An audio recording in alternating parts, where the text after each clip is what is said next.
46 വർഷത്തെ പാരമ്പര്യമുണ്ട് രാജ്യത്തെ പ്രധാന യുവജന സംഘടനകളിലൊന്നായ ഡിവൈഎഫ്ഐക്ക്. 1980-ൽ പഞ്ചാബിലെ ലുധിയാനയിലായിരുന്നു ഡിവൈഎഫ്ഐയുടെ രൂപീകരണ സമ്മേളനം. സംഘടനയുടെ ഏറ്റവും ശക്തമായ സംസ്ഥാന ഘടകം കേരളമാണ്. എന്നാൽ ഇന്ന് വരെ കേരളത്തിൽ സംഘടനയെ നയിക്കാൻ ഒരു വനിതാ നേതാവ് ഉണ്ടായിട്ടില്ല. ആ കുറവ് ഇത്തവണ പരിഹരിക്കാനാണ് CPM-ന്റെയും ഡിവൈഎഫ്ഐയുടെയും തീരുമാനം. നിലവിലെ ധാരണയനുസരിച്ച് CPM സംസ്ഥാന കമ്മിറ്റി അംഗം കൂടിയായ ചിന്താ ജെറോം ഡിവൈഎഫ്ഐയുടെ ആദ്യ സംസ്ഥാന അധ്യക്ഷയാകും. ജില്ലാ നേതൃത്വത്തിലും പ്രധാന ഭാരവാഹിത്വങ്ങളിലും 1 വനിതകൾക്കായി നീക്കിവെക്കണമെന്ന് നേരത്തെ CPM ഡിവൈഎഫ്ഐക്ക് നിർദ്ദേശം നൽകിയിരുന്നു. എന്നാൽ ഇത് പലയിടത്തും അട്ടിമറിക്കപ്പെട്ടു. തിരുവനന്തപുരത്തും കണ്ണൂരും പാലക്കാടും കോട്ടയത്തും വനിതകൾ ജില്ലാ പ്രസിഡന്റ് സ്ഥാനത്തേക്ക് വന്നു. ഒരിടത്തും വനിതയെ സെക്രട്ടറിയാക്കിയിട്ടില്ല. ചിലയിടങ്ങളിൽ ട്രഷറർ പദവിയിലും വനിതകളെത്തി. എന്നാൽ ഭൂരിഭാഗം ജില്ലകളിലും വനിതാ നേതാക്കളെ പ്രധാന പദവികളിലേക്ക് കൊണ്ടുവരാത്തതിൽ CPM-ന് അമർഷമുണ്ട്.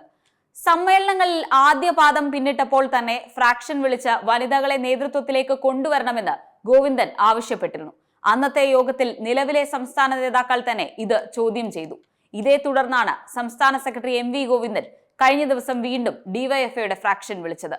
സംസ്ഥാന ഭാരവാഹികളിൽ ഒരു വനിത എന്ന നിർദ്ദേശം കർശനമായി നടപ്പാക്കണമെന്ന് ഗോവിന്ദൻ ആവശ്യപ്പെട്ടു. സംസ്ഥാന കമ്മിറ്റി അംഗം കൂടിയായ ചിന്താ ജെറോമിനെ അധ്യക്ഷയാക്കാനാണ് നിർദ്ദേശം. മട്ടന്നൂർ MLA M വിജിനെ സംസ്ഥാന സെക്രട്ടറിയായും ആലപ്പുഴയിൽ നിന്നുള്ള നേതാവ് രാഹുലിനെ ട്രഷററായും നിർദ്ദേശിച്ചു. തിരുവനന്തപുരത്ത് നിന്നുള്ള ഷിജു ഖാൻ, കണ്ണൂരിലെ നേതാവ് M ഷാജർ, തിരുവനന്തപുരം മുൻ മേയർ ആര്യ രാജേന്ദ്രൻ എന്നീ പേരുകളും CPM പരിഗണിച്ചിരുന്നു. പ്രായപരിധി നിബന്ധനയുടെ പേരിലാണ് ഷിജു ഉൾപ്പെടെയുള്ളവർക്ക് അവസരം നിഷേധിക്കപ്പെട്ടത്. ഇതിനെതിരെ ഡിവൈഎഫ്ഐയിലെ ഒരു വിഭാഗത്തിന് കടുത്ത അമർഷമുണ്ട്. ഗോവിന്ദൻ വിളിച്ച ഫ്രാക്ഷൻ യോഗത്തിൽ തന്നെ M ഷാജർ സെക്രട്ടറിയുടെ നിർദ്ദേശത്തിനെതിരെ രൂക്ഷ വിമർശനം ഉന്നയിച്ചു. പ്രായപരിധി നിബന്ധന കൊണ്ടുവരുന്നത് തന്നെ ചില നേതാക്കളെ ഒതുക്കാനാണെന്നായിരുന്നു വിമർശനം. ഡിവൈഎഫ്ഐയിൽ അംഗത്വത്തിനുള്ള പ്രായപരിധി 40 എന്നാൽ പലപ്പോഴും വേണ്ടപ്പെട്ടവരെ ഉൾക്കൊള്ളിക്കാനും ഒഴിവാക്കാനുമൊക്കെ പ്രായപരിധി കൂട്ടുകയും കുറയ്ക്കുകയും ചെയ്ത ചരിത്രവും സംഘടനയ്ക്കുണ്ട്. ഇപ്പോഴും സംഭവിച്ചത് അതുതന്നെ. പാർട്ടി സംസ്ഥാന സെക്രട്ടേറിയറ്റിനെ മറികടന്ന് സംസ്ഥാന സെക്രട്ടറി ഏകപക്ഷീയമായി തീരുമാനമെടുക്കുകയാണെന്ന വിമർശനവും ഉണ്ടായി.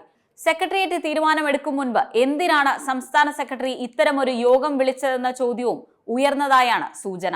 സ്വതന്ത്ര സംഘടനയാണ് ഡിവൈഎഫ്ഐ എന്ന CPM നേതൃത്വവും ഡിവൈഎഫ്ഐയും ആവർത്തിച്ച് അവകാശപ്പെടുമ്പോൾ കൃത്യമായ നിയന്ത്രണം ഡിവൈഎഫ്ഐയിൽ CPM-നുണ്ട്. എന്നാൽ MV ഗോവിന്ദന്റെ ഇപ്പോഴത്തെ ഇടപെടലുകൾ പരിധികൾ ലംഘിച്ചുകൊണ്ടുള്ളതാണെന്നാണ് വിമർശനം.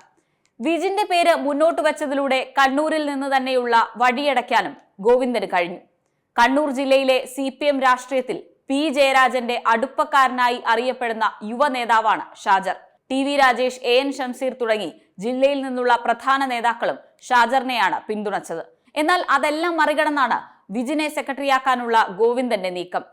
CPM സംസ്ഥാന സെക്രട്ടേറിയറ്റിൽ കാര്യമായ എതിരഭിപ്രായം ഉണ്ടായാൽ മാത്രമേ ഗോവിന്ദന്റെ നീക്കം പാളാനിടയുള്ളൂ. അല്ലെങ്കിൽ ഡിവൈഎഫ്ഐ സംസ്ഥാന സമ്മേളനത്തിൽ വ്യത്യസ്ത നിലപാട് ഉയരണം. സംസ്ഥാന സെക്രട്ടറിയുടെ ഇടപെടലിൽ ഒരു വിഭാഗത്തിന് കടുത്ത അമർഷമുണ്ടെങ്കിലും അത് മറികടന്ന് സമ്മേളനത്തിൽ നീക്കമുണ്ടാക്കാൻ സാധ്യത കുറവെന്നാണ് വിലയിരുത്തൽ. ഈ മാസം 19 മുതൽ 22 വരെ തൃശൂരിലാണ് ഡിവൈഎഫ്ഐയുടെ സംസ്ഥാന സമ്മേളനം. ഏറ്റവും പുതിയ വാർത്തകളും വിശേഷങ്ങളും വിരൽത്തുമ്പിലറിയാൻ സീ മലയാളം ന്യൂസ് എല്ലാ ഡിജിറ്റൽ പ്ലാറ്റ്ഫോമുകളിലും ലഭ്യം.